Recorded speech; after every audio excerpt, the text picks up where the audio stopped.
go much further to win the war on terror than anything that's being done now, that's for sure.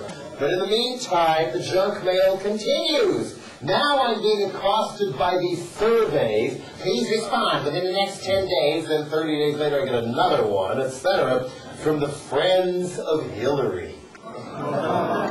Yeah, be afraid, be very afraid. And sure enough, the bait and switch happens as soon as you open the envelope. It's not Hillary's friends at all, it's the Hillary monster herself.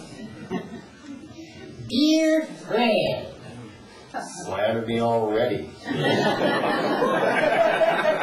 Part of my job is being a good listener. Oh, so that's why you supported Tipper Gore's anti-music campaign. Well, now I'd like to listen to you.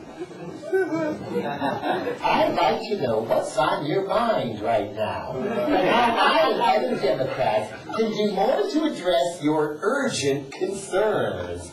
Oh boy, is this going to be fun if she'll really listen to me. But oh no, it's the bait and switch. All it is a multiple choice test.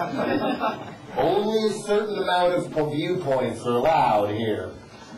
Please rank the following issues in order of their importance to you by placing a number in each box. And the topics are kind of right on: economy, jobs, environment, Social Security, Medicare, education, homeland security, healthcare, tax cuts, reproductive rights, separation of church and state. What's missing? Not one peep about Iraq.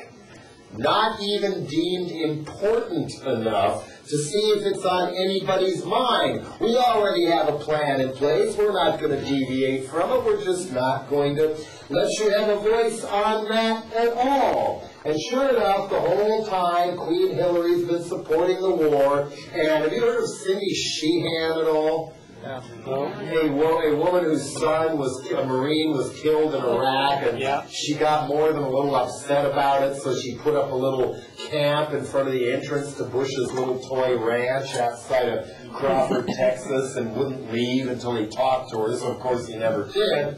But among the things she accomplished by that was, bringing a little more of a human face to the war that corporate media was so hell-bent on avoiding, to the point where they even had to show soldiers' funerals on television for background, which they really tried never to do at all. I mean, every president in American wartime except Bush has gone to soldiers' funerals.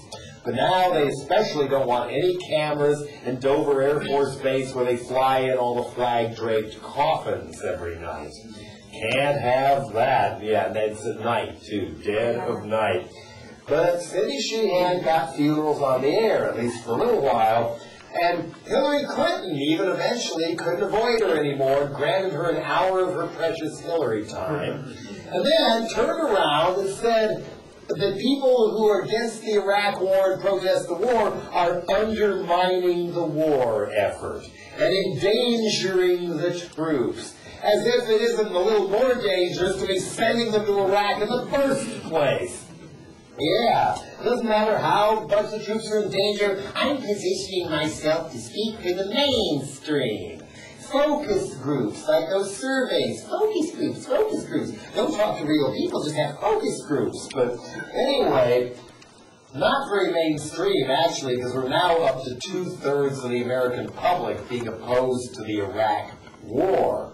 So this is going to be interesting to see if anything really constructive happens in these 2006 elections. I've been telling people these shows in the States, no matter who the opponent is, even if it's a Bush puppet, don't vote for anybody who supports the war.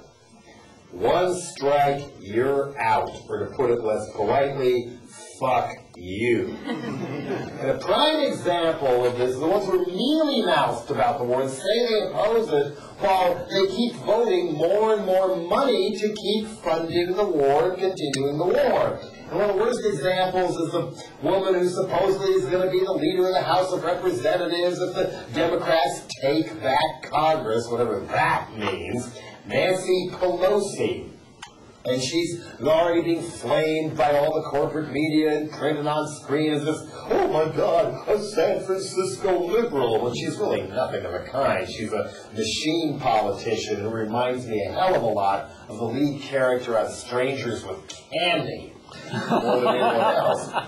Iraq War has been a grotesque mistake. Okay, that's true. But then why does she keep voting for more money for the war and telling other people in the House to do the same? Well, the money is for the troops. I'm not prepared to go against the troops, having the equipment they need. Okay, fine. Buy them some plane tickets home. You've got the money. Just bring them home. Oh, we can't withdraw from Iraq. There might be chaos. We can't withdraw until we save face. What face? Hitler?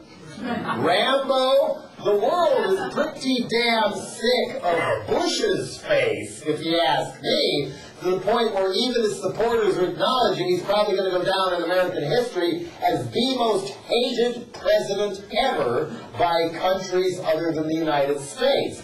As Bill Maher put it, how bad do you have to suck in order to lose a popularity contest with Saddam Hussein?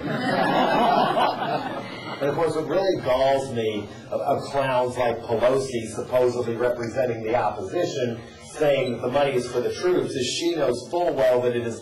Turn that off. Otherwise, I will destroy it. Be serious.